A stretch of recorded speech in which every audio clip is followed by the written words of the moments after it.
A todos. ¿Me escucha bien? ¿Se escucha bien, Etanel? Sí. Ok. Buenas noches a todos. En primer lugar, agradecer al Colegio Jacob y a Etanel por la organización de estos Shurim y por el mérito que me otorgan al invitarme a compartir con ustedes unas palabras de Torah. Desde Hashem, esta noche, como es obvio, vamos a compartir algunas ideas relacionadas con Pesaj, para que Bezrat Hashem consigamos que este Pesaj sea un Pesaj diferente. Dicen Jajamim que el mes de Nisan es el mes destinado en el calendario judío a la renovación. Es el mes que nos debe ayudar a comenzar de nuevo. La persona, todos, por naturaleza, estamos inmersos en nuestra rutina diaria y nos es muy difícil mejorar un hábito, un comportamiento o incluso lo que es aún más difícil, una forma de pensar o una visión en la vida. Nisan es el mes del cambio, el mes en el que ameritamos ayuda celestial para dar ese paso que nos cuesta, para cambiar esas ideas tan equivocadas que tenemos alojadas en el fondo de nuestro corazón. Don Sigal, Mashgiach de la Yeshiva de Tifrach, dice que la esencia del Yehudí radica en su apego a Hashem, en cuanto siente la cercanía de Dios en cada instante de su vida. ¿Cuánto sentimos que Hashem nos protege y nos guía en cada paso? Y la realidad es que era así en el pasado. Nuestras abuelas, nuestras bisabuelas vivían con Hashem en cada momento, sentían cuán cerca estaba Dios hasta tal punto que veían como Hashem era un miembro más de su familia. Esta es precisamente la renovación que buscamos en Pesaj. Dice Rapinkus que los Hagim podemos vivirlo de dos maneras. Ser parte de ellos o únicamente vivenciarlos de manera tangencial. ¿Cuál es la diferencia? Ejemplo, imagínense a dos personas que están en el aeropuerto. Una de ellas está mirando por uno de los ventanales que dan acceso a la pista de aterrizaje. Emocionado, observa cómo los aviones despegan, aterrizan, cómo cada uno aparca en su lugar, cómo toda la logística alrededor del vuelo funciona de manera quirúrgicamente precisa.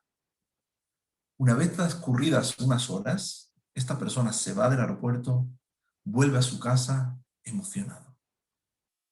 El segundo no llegó al aeropuerto a ser un mero espectador, sino que adquirió un billete, se subió al avión y experimentó en directo cómo es el despegue, las horas de vuelo, cómo arranca el motor, cómo se encienden las luces, el ruido del despegue, las turbulencias.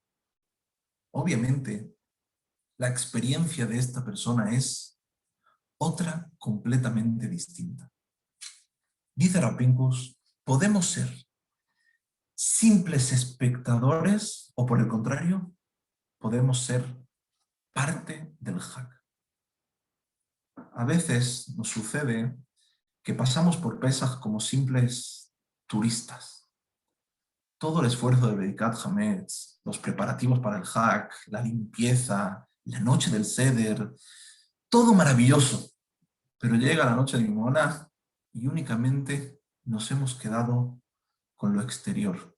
Es decir, si la matzá estaba dura o no estaba dura, cuánta gente había en el Parque Hernández, cuánto tiempo tardé en comerme todos los kazaitot y lo que es más importante, ¿a qué hora finalicé el Seder? Porque parece que si lo acabé más tarde que mi compañero, soy más tzadik que él. A veces llegamos a la noche de Nimona y solo nos hemos quedado con el exterior. No podemos dejar que Pesaj pase por nosotros, sino que tenemos que nosotros pasar por Pesaj. Si aprovechamos la energía de este mes y de Pesaj en particular, podemos conseguir convertirnos en una nueva persona. Rapinkus cuenta que cuando él era bajur en Brisk, en la ciudad de Brisk, compartía habitación con otros estudiantes de la yeshiva. Y la noche de la Bediká, él se encontraba solo en su habitación. Como correspondía a esa noche, se puso a revisar toda la habitación de arriba a abajo durante 2 horas.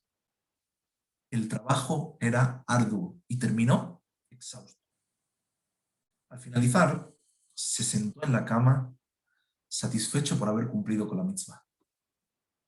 Sin embargo, de repente, se acuerda que el tejado. Seguro que no hay nadie en todo el edificio que haya revisado el tejado. Y el Shulchan Aruch dice explícitamente que hay que revisar tanto la casa como la parte superior, como el tejado, como la terraza. Rav Pinkus dijo que en ese momento comenzó una guerra en su interior. ¿Verdaderamente tengo que revisar, tengo que hacer yo la Bediká? En realidad, le corresponde a todos los vecinos, no solo a mí. ¿Por qué soy yo el que se tiene que esforzar a hacerlo? Él sentía como el cansancio hacía poco a poco mella y no se sentía con las fuerzas de subir al tejado. Finalmente entendió que estaba siendo derrotado por el Yetzer Hara, se levantó a pesar del cansancio y subió a hacer Bediká. Al abrir la puerta, encendió la luz y lo que se encontró parecía que hacía años que nadie entraba a limpiar. El tejado estaba completamente lleno de polvo, hasta tal punto que se hacía difícil incluso visualizar lo que había en el interior. Él se preguntó, ¿cómo voy a hacer Bediká en este sitio? Me va a llevar horas, si no toda la noche. A pesar del cansancio, se dijo, voy a cumplir la mitzvah con todo mi corazón hasta donde me lleguen las fuerzas. Llenó su cubo de agua, cogió el trapo y comenzó a limpiar. Hora tras hora, y sin apenas darse cuenta, se había hecho de día. Imagínense, su cuerpo estaba destrozado. Casi no podía ni decir shachrit. Y sobre todo, él sabía que no iba a poder descansar durante todo el día. ¿Por qué? Porque los preparativos de la víspera de Pesach son amplios, son muchos. Pensó que llegaría abatido a la noche del Seder, casi sin fuerzas de cumplir todas las mitzvot que tenemos que cumplir en esa noche. Escuchen bien. Sin embargo, él contó que esa noche sintió que nuevas fuerzas brotaban de su cuerpo. Comenzó a recitar la Agadá con una concentración que no había conseguido alcanzar otros años. Sintió que se podía comer todos los kazaitot que le pusieran delante. Sintió una cercanía con Dios como nunca antes había experimentado. Percibió que se estaba convirtiendo en otra persona. Incluso él dijo, no pude conciliar el sueño esa noche y me quedé toda la noche estudiando. Rav Pinkus dijo que desde ese día, desde esa noche, comenzó su verdadero crecimiento espiritual hasta llegar donde llegó. Una simple mitzvah de Rabbanán como Bedikat Hametz, que la cumplió con Mesirut Nefesh, le llevó a convertirse en Rav Shimshon David Pinkus, maestro de muchos. Para ser parte activa de cualquier cosa, hay que esforzarse por ello. Para vivir el Hag, hay que trabajar por el Hag. En la vida hay varias formas de servir a Hashem. Hay quien sirve a Hashem a través de lo que se llama el punto gordo de dibujo técnico. ¿Se acuerdan? Hashem, yo era un buen estudiante, pero dibujo técnico era imposible para mí. Eso que tuvieran que coincidir las dos líneas de manera perfecta y coincidir en un punto, eso era imposible. ¿Qué hacíamos? El punto gordo. Si no coincide perfectamente, yo voy a hacer que coincida. Hay gente que sirve a Hashem de esta manera. Si observamos la vida de esta persona, vamos a ver que, en términos generales, se comportó como un buen Yehudi. Tefilá, por supuesto, dice las 3 tefilot al día. Únicamente que a veces llega a las 7:15 a Shahid cuando la empieza a las 7, otras veces llega a las 7, a veces llega muy tarde y cambia de minyan y se va a las 8:30, o incluso algunas veces se le hace muy tarde y lo dice en casa. Por supuesto que esta persona todos los días estudia Torah, pero a veces llega el primero al shiur, otras muchas, entra a la mitad. A veces, estando en el shiur, le suena una llamada muy urgente y tiene que salir del shiur para atenderla. Entre paréntesis, hablando de llamadas urgentes, ustedes saben que Menachem Begin, un primer ministro de Israel que gobernó durante 1977 a 1983, si no recuerdo mal, Menachem Begin tenía un shiur fijo de Torah cada Motzai Shabbat en su casa, un shiur de Humash. Cuentan que una vez, un sábado por la noche, estando Menachem Begin estudiando con su rab que le enseñaría, entró uno de sus asesores al cuarto. Ellos sabían que no podían molestar a Menachem Begin durante su... A pesar de eso entró. Se acercó a Menachem Begin y le susurró al oído que tenía una llamada de Jimmy Carter, el presidente de los Estados Unidos. Menachem Begin le dijo a su asesor: dígale a Jimmy Carter que estoy estudiando Torah y que ahora mismo no puedo atenderle. El asesor no sabía qué decir. Llama al presidente de los Estados Unidos y Menachem Begin le dice que no le puede atender. Viendo la sorpresa de su asesor, Menachem Begin le dijo: escuchen bien, hay cosas que son importantes, como la llamada del presidente de los Estados Unidos, pero hay cosas que son aún mucho más importantes. Cuando nosotros llegamos tarde a Shur y nos entra una llamada y ya nos salimos, hay cosas que son mucho más importantes. Esta es una forma de servir a Hashem. Pero hay otra que parece similar, pero que en realidad es diametralmente opuesta. Y es la que nos lleva verdaderamente a convertirnos en otra persona y vivir de manera apegada a Dios. Pesaj nos va a enseñar cuál es esta forma. Escuchen bien, en realidad el Hametz no es algo negativo. Es más, es algo con lo que convivimos cada día durante el año. Sin embargo, en estos 8 días de Pesaj tenemos que eliminar todo atisbo de Hametz que se encuentre en nuestras propiedades. ¿Por qué es así? Porque Pesaj nos enseña que todo lo que durante el año es kasher, en Pesaj es Hametz. Y además, cualquier cantidad de Hametz está prohibida.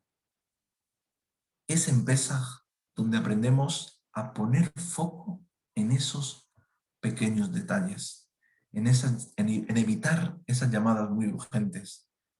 Es en Pesaj donde aprendemos a dejar de vivir con el punto gordo. ¿Qué más da si llego tarde? ¿Qué más da si un día no voy a estudiar? Ay, ¿qué importa si durante la semana no visto contenido si ya lo hago en Shabbat? ¿Qué más da si mis hijos ven la tele? ¿Qué importa si mi hijo de 13 años tiene un teléfono inteligente con acceso a absolutamente todo? ¿Qué más da? Mi vida es el punto gordo. ¿Qué más da si al fin y al cabo estoy uniendo las dos líneas? Pesaj, Hametz, es liberarnos de esa forma de vida. ¿Por qué? Porque los pequeños detalles, cualquier cantidad de Hametz puede arruinar todo. Dice Ramdon Segal que el Yehudí es aquel que construye su misgeret, su forma de vida, sobre los pequeños detalles. Esta es la diferencia entre vivir con el punto gordo o vivir una vida sin Hametz. Y eso únicamente se consigue gracias a la Kedushá de Pesaj. No hay una tercera forma de vivir. O vivimos con el punto gordo o vivimos sin Hametz. Vivimos poniendo foco en los pequeños detalles, dejando esa pregunta de ¿qué más da? Ustedes me dirán, todo esto está muy bien, pero ¿cómo lo hacemos? Les digo que nos encantan las respuestas mágicas, pero en realidad no existen soluciones instantáneas. Una vez una persona que estaba pasando en Madrid por una situación difícil, bastante difícil, temas de salud y temas económicos, me dijo, esto que me está pasando tiene que ser por algo. Por tanto, he decidido que voy a mandar mis mezuzot a revisar. Está muy bien. Manda las mezuzot, está muy bien. Pero mándate a revisar a ti mismo. Nos encantan las soluciones rápidas. Nos encantan las cosas instantáneas. Nos encanta saber que tengo que hacer algo y decir que voy a mandar las mezuzot a revisar. Lo único que podemos hacer para dejar de vivir de esta manera es querer trabajar duro, como trabajó Rav Pinkus en la Bedikat Hametz. El Hametz es la representación del Yetzer Hará, y la semilla del Yetzer Hará se encuentra principalmente en la pereza. Si no fuera por la pereza, haríamos todo. Por naturaleza somos perezosos.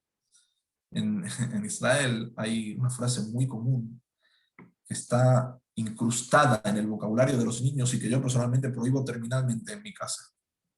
La frase es En li koach. No tengo fuerzas.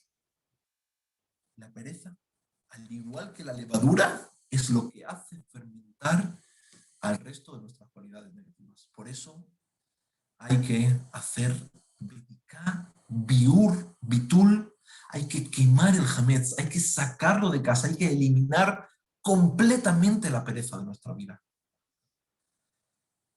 Probablemente no me inviten más a hablar, pero si yo me siento con cada uno de ustedes y les explico lo pernicioso que es que sus hijos estén pegados a la televisión, al móvil o al iPad, todos ustedes lo van a entender a la perfección. E incluso van a estar de acuerdo conmigo. Estoy seguro que ni siquiera vamos a discutir lo más mínimo.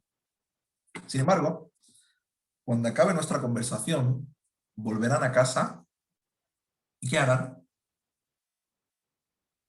Encender la televisión, el iPad o todo ese hametz que hay en las casas. ¿Por qué? Porque es así. Hace unos instantes entendieron perfectamente todos los peligros a los que están expuestos nuestros hijos. Pero en Licoaj. Sí, es verdad, pero me da pereza. Mi casa sin televisión, ¿qué voy a hacer cuando llegue del trabajo? ¿Qué van a hacer todo el día mis hijos aburridos? En Licoaj. Por eso no basta con poner el hametz a un lado. Hay que eliminarlo. Bediká otra vez, biur, bitul, el Tosfot, en la primera página de Masejet Pesachim, pregunta por qué hay que hacer bediká, si con anular el hametz es suficiente, ¿por qué hay que buscar el hametz? Él dice, tienes que buscar el hametz. ¿Por qué? Por miedo a que te vayas a encontrar un trozo de hametz, un trozo de pan, por ejemplo, en medio de Pesach y te lo vayas a comer. ¿Me voy a comer hametz en Pesach? ¿El Tosfot duda de que yo voy a comer hametz en Pesach si me lo encuentro? Sí. Te lo puedes comer. ¿Por qué? Porque no podemos intentar ser más listos que el Yetzer Hará. Hay que eliminarlo. Y este es el gran error de nuestras vidas. Nos dejamos arrastrar por el hametz, por esa pereza que nos debilita. Todos estamos dispuestos a comer los 4 kazaitot, a bebernos las 4 copas de vino, a comprar absolutamente todo kasher le Pesach, incluso que sea mucho más caro. Estamos dispuestos a hacer todas las jumbrot de las jumbrot. Pero no estamos dispuestos a eliminar completamente el hametz de nuestra vida. ¿Por qué? Porque en la nukoach, porque no hemos vencido todavía a la pereza. Y por tanto, seguimos viviendo con el punto gordo. Seguimos viviendo con la pregunta de ¿y qué más da? La Rabbanit Ruth Shemesh, una muy conocida que seguro todos ustedes conocen, le dijo a mi mujer la semana pasada algo que me fascinó. Ella dijo que la vida es comparada a un salón de fiestas, a una boda. La vida es una boda. ¿Por qué? En una boda podemos encontrar tres tipos de personas. Miren, aquellos cuyas caras irradian felicidad, están contentos, bailan, cantan. ¿Quiénes son estas personas? Estas personas son los familiares cercanos y los amigos íntimos del novio. Luego hay un segundo grupo de personas que ni están contentos, súper contentos, ni tampoco están tristes, simplemente están viendo la boda desde la barrera, como se dice. ¿Estos quiénes son? Estos son el resto de invitados que no son ni familiares ni amigos cercanos del novio. Y por último, hay un tercer grupo, que son todos aquellos que están de todo menos contentos. Aquellos que están deseando que acabe la boda. ¿Quiénes son? Los camareros y demás personal del hotel. Estos no tienen ningún kesher con los novios, por lo tanto, no tienen ningún apego a la boda. En la vida, el novio es Hashem. Y la única manera de vivir una vida feliz y alegre es cuando estamos apegados a Dios, cuando somos su familiar más cercano, su amigo íntimo. Sin embargo, el Hametz, el Yetzer Hará, la pereza, hace que vivamos nuestra vida como un camarero y que por tanto no tengamos satisfacción por nada. Vivir sin sufrimientos, sin dificultades, solamente es posible si somos amigos del novio, ya que los amigos entienden que no vinieron a la boda a sentarse en la silla y comer, vinieron a esforzarse, a saltar, a bailar, y es durante todo ese esfuerzo cuando sienten verdadera alegría. No vi nunca en mi vida a ningún familiar o amigo cercano al novio que diga en la boda, en Likoach, no tengo fuerzas de bailar. ¿Qué más da si bailo o no? En Likoach. No lo vi nunca. En definitiva, ¿quién se lo pasa mejor en una boda? ¿El camarero o el mejor amigo del novio? ¿Quién se lo pasa mejor en la vida? Sí, no les voy a engañar. Es cierto. Quemar el hametz de nuestra vida no es sencillo. Llevamos toda nuestra vida viviendo con ese punto gordo. Cumplir Torah y mitzvot no es fácil. Exige un compromiso y esfuerzo muy alto por nuestra parte. Pero no podemos seguir siendo meros espectadores. Tenemos que tomar parte activa en nuestra propia vida. Igual que hay que tomar parte activa en el Hag, hay que empezar a tomar parte activa en nuestra vida. Y eso solo se consigue, como Rapinkus en la Védica, trabajando duro. No hay respuestas milagrosas, no hay respuestas instantáneas, solamente hay ser amigo del novio y no el camarero. Recuerdo que en uno de mis últimos viajes a España, hace ya casi año y medio, llegué al aeropuerto y había overbooking. Ya está, existía el overbooking, había overbooking.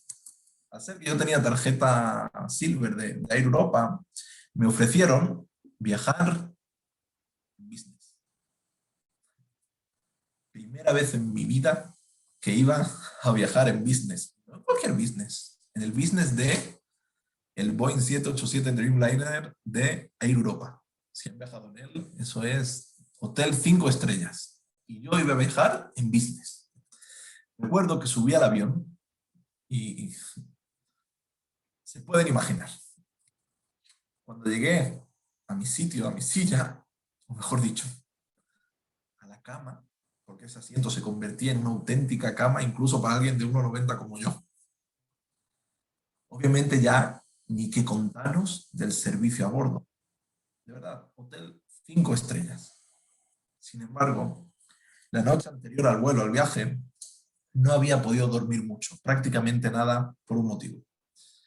Y nada más me senté en la butaca de business, en la silla de business, abrí la butaca, lo convertí en cama y me quedé profundamente dormido hasta tal punto que me desperté cuando el piloto anunciaba que quedaban 20 minutos para el aterrizaje. ¿Qué es lo primero que pensé cuando me desperté? Lo primero que se me vino a la cabeza. Me he perdido el viaje en business. No sé si en mi vida volveré otra vez a viajar en business. Me lo he perdido, sí, es verdad. He dormido de maravilla, pero no aproveché todo lo que me ofrecía el vuelo. Me quedé dormido. Perdí mi viaje en business. Podemos decidir vivir dormidos por la pereza, por ese jamés, o decidir vivir cada instante de este viaje que se llama vida. Qué tremendo dolor supone despertarse cuando te quedan únicamente 10 minutos de vuelo. Qué dolor. Me perdí el viaje en business. Qué dolor supone darse cuenta que uno es un camarero en lugar de ser el amigo íntimo del novio. Recuerden, hay que vivir el hack, no hay que pasar por el hack. Para vivir el hack hay que trabajar duro. No existen soluciones inmediatas. No existe que nos llegue la inspiración un día y nos queramos convertir en Moshe Rabbeinu. Hay que trabajar día a día.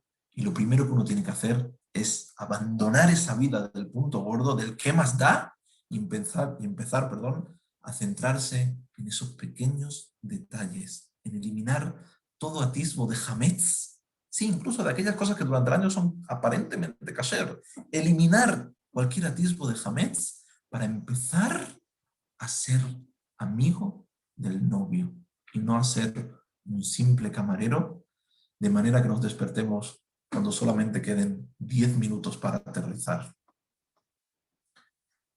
Para ir finalizando, quizás es la parte más difícil para mí, hoy se cumplen 30 días desde que la señora Jacob Batkota, mi tía Coti, nos dejó para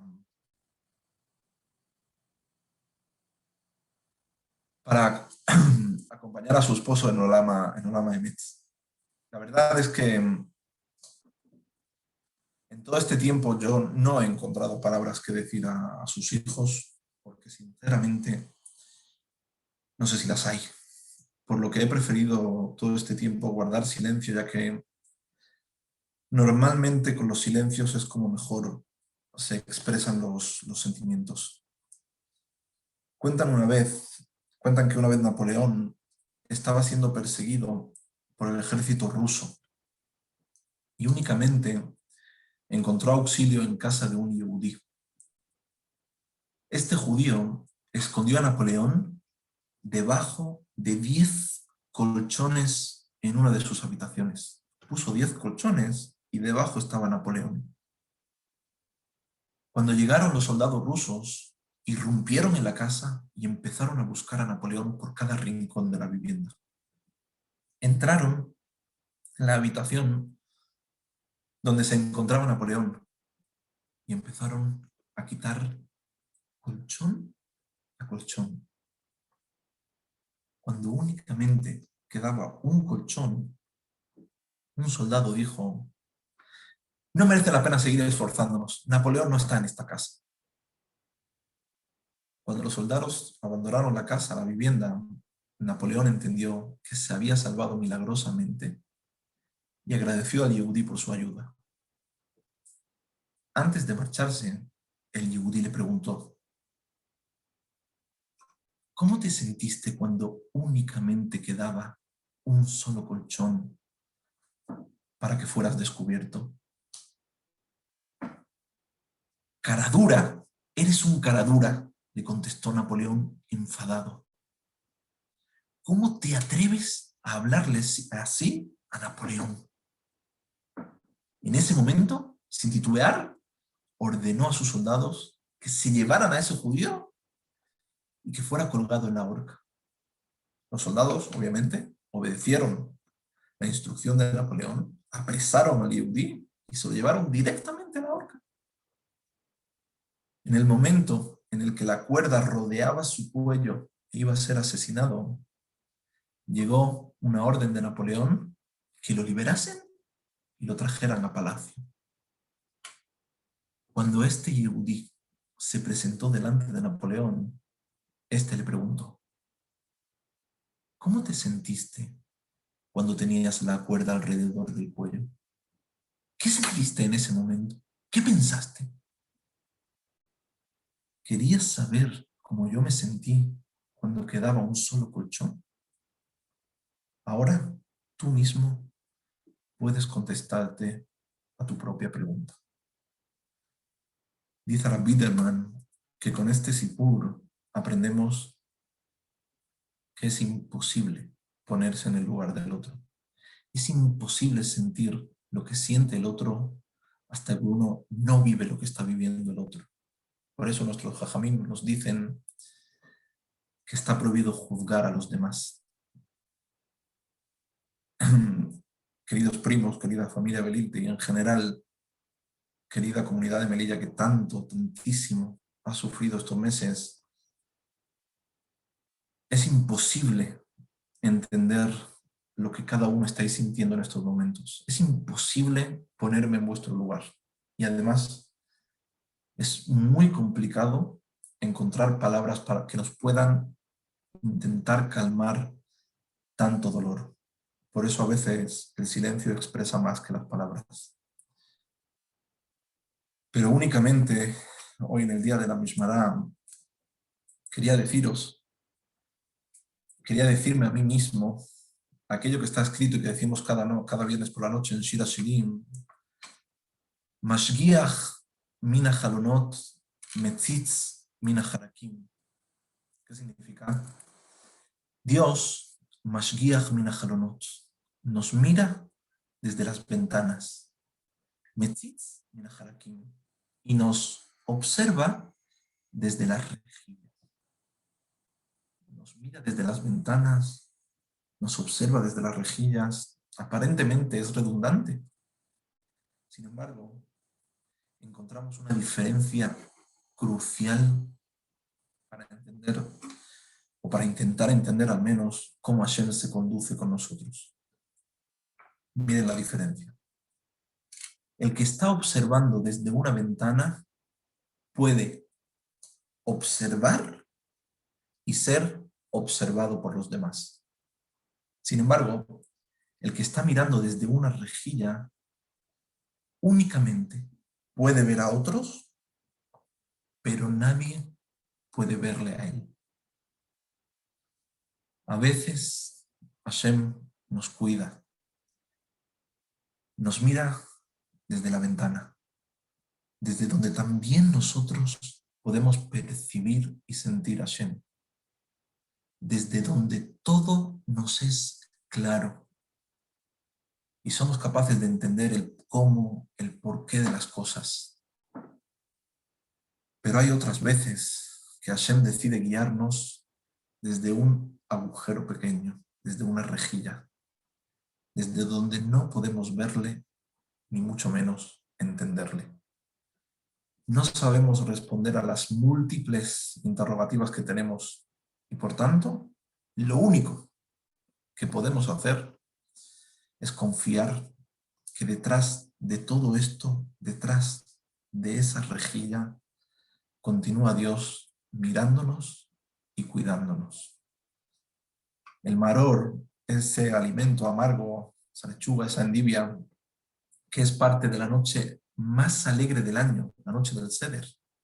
aparentemente parece contradictorio. Maror, en la noche más alegre del año, en realidad es a través de esos momentos de merirut, de esos momentos de amargura en nuestra vida, cuando somos capaces de verdaderamente conectarnos más con Dios para dejar de ser el camarero de la boda y pasar a convertirnos en el mejor amigo del novio, con todo lo bueno que eso conlleva.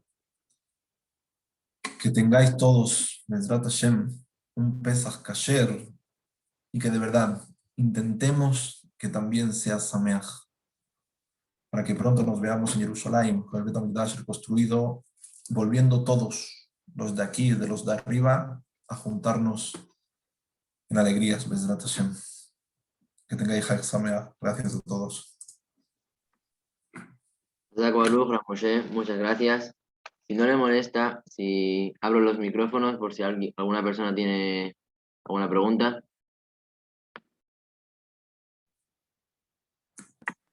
Bueno, parece ser que todo se entendió. Que Besat Hashem podamos pasar un Pesaj diferente y cumplir la mitzvot al 100% como se debe y esforzarnos y que venga el Mashiach antes y si no, que tengamos un Pesaj que lleve Sameach. Y muchas gracias. Shabbat shalom. Gracias.